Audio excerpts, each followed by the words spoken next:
to an extent, to properly experience the emotions that are intended to be evoked from each scene in the story, which I think every scene should have progression and emotions evoked to some degree. To some small degree, every scene should. I think that more and more people, and this is a really shame to say, but I'm gonna blame the audience on this one. They don't know how to properly experience stories. More and more, it feels like. In order to do this, you have to, and I'm not just saying this because like we're YouTubers or whatever, but you have to turn off the YouTube brain, turn off the content mindset, and not think, man, how can I turn this into a cool video or explain this to other people? You have to be more emotional, vulnerable. You have to become immersed in the story. Kamui, this is why I said I didn't want to do a reaction to the chapter, because to an extent, I'm giving that part of the story away by doing that. I'm sacrificing my experience of Boruto by doing this. Essentially, well, that's to be a you mitigating. Thing. At least for me, at least when I do what I do about myself, I'm just reading the chapter and I'm experiencing and telling people what my experience is. I'm not trying to make up content. I'm just no, I know it's when sucks, you prioritize or even to some degree shift your mindset so it's to some extent a focus on something that isn't the story. Like it's almost like a distraction at that point, because then it's like reading it on Twitter, the things that happen. You're like, oh, okay, that's what happened.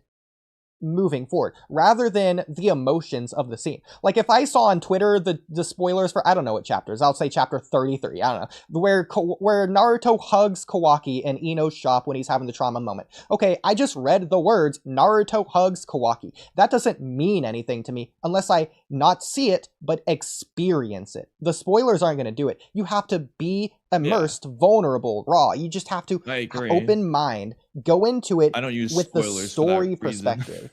Spoilers are just content. It's all about it's really about like you being able to like separate the two, because if you have to preface what you're saying. So I think it's all about like emotional maturity and just you understanding that these are the spoilers, like obviously you're not getting the full context, and I think most people are aware of this. Of course you're gonna have the stragglers and the young ones, but at the same time I think it's perfectly like rational for someone to be like, okay, cool, I'm gonna cover this in a responsible way by saying, okay, cool, this is just the spoilers, this is just one thing, so like don't extrapolate the entire like meaning behind these few words that you're seeing.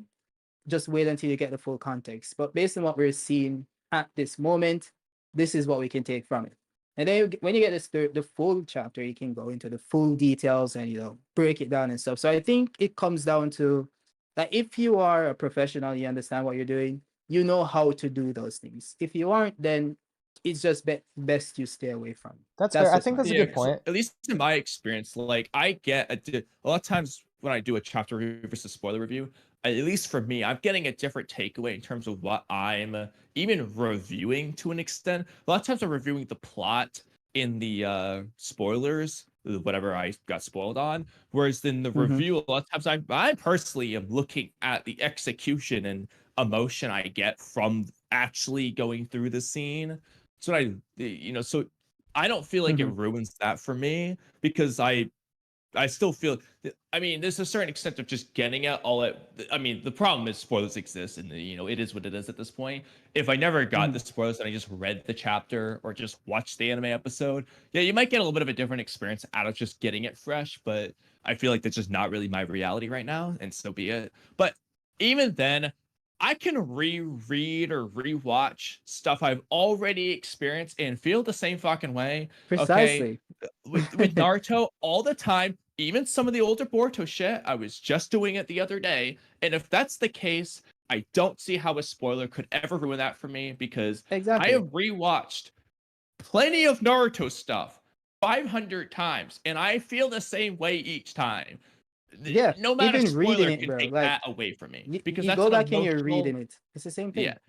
And so when it again, comes to invoking emotional stories, that will never go away.